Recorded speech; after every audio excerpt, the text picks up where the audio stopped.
Midday News is brought to you by Dogra A1 Digital Hearing Aid Center, Jammu, offering special discounts for the senior citizens and reimbursement schemes for the government employees. Jammu and Kashmir on Thursday recorded 65 new positive cases, taking the tally to 1,25,117, even as 2 fresh deaths due to the virus were reported in the last 24 hours. Out of the fresh cases, 15 are from Jammu Division and 50 from the Kashmir Division of the Union Territory. While 8 districts did not report any fresh case, 11 other districts, including the fresh case, is in the single digit. The number of active rose to 628 in UT, while 1,22,542 patients have recovered so far. Jammu and Kashmir Lieutenant Governor Manoj Sinha on Thursday asked the Kashmir University administration to prepare the roadmap for bringing a qualitative improvement in the overall functioning of the institution.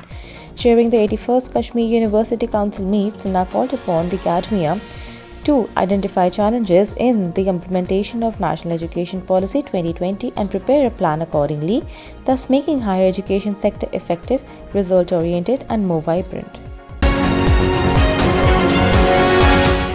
Principal Secretary, Skill Development Department, Dr. Asghar Hassan Samman on Thursday chaired a meeting to review the upgradation of machinery and equipment in ITI polytechnics, as well as the physical and financial progress on the projects being executed by SDD under CAPEX budget. Principal Secretary said the Skill Development Department has a pivotal role in the providing of the skilling trainings to the youth in order to overcome the unemployment in Jammu and Kashmir. They directed that the concerned officers to work with the utmost dedication and zeal to ensure the empowerment of the youth by the impairing of requisite skills and training so that they can compete in today's technical era. Chairperson, National Women's Council, Rekha Sharma on Thursday held an interactive meeting with NGOs working towards the welfare of women from the various parts of Kashmir Valley. On the occasion, Chairperson NWC emphasized on the focused attention towards the welfare of women by conducting outreach programs to equip them with their rights and legal recourse to combat crimes against them. She also underscored the need for changing the mindset of society and the law enforcement agencies for effective resolution of women issues. Acting upon the clarion made by the Prime Minister Narendra Modi for coordinated efforts to boost toy manufacturing in India and improve its global market share in the line of theme of Atmanirbhar Bharat and Get Vocal for Local campaign, the first Indian Toy Fair 2021 is being organized by the virtual platform by Government of India from February 27 to March 2nd. Taking a major leap towards making Jammu city more vibrant, citizen-friendly and congestion-free, Jammu and Kashmir Lieutenant Governor Manoj Sinha on Thursday inaugurated much-awaited General Bus Stand, multi-level car parking cum commercial complexes worth Rs 213.08 crore. Speaking on the occasion, Lieutenant Governor termed the opening of the facility of General Bus Stand cum multi-level car parking as a step towards comprehensive development of the physical and social basic infrastructure to accommodate the business class as well as the meeting essential requirements of the quality life of ordinary citizens. जिस तरह से good governance के आधार पर चलते हैं, उस आधार पर जम्मू कश्मीर को भी चलना चाहिए।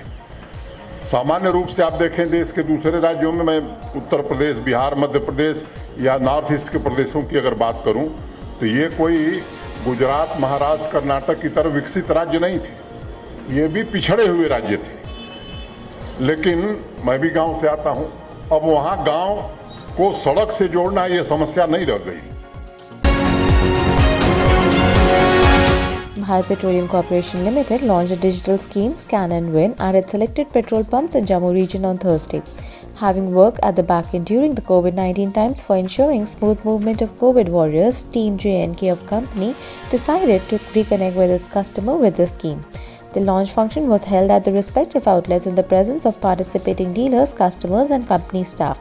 During the scheme period, customers can scan the QR code displayed at the outlets and get assured coupons through the digital medium instantly on the purchase of different denominations. India reported 9,309 new COVID-19 cases in the last 24 hours, taking the cumulative count to people affected with the virus in the country to 1,08,80,603, informed the Union Health Ministry and Family Welfare on Friday. Besides the new cases, 15,858 recoveries were reported in the country in the same period, the ministry said. The total count includes 1,35,926 active cases and 1,05,89,230 recoveries.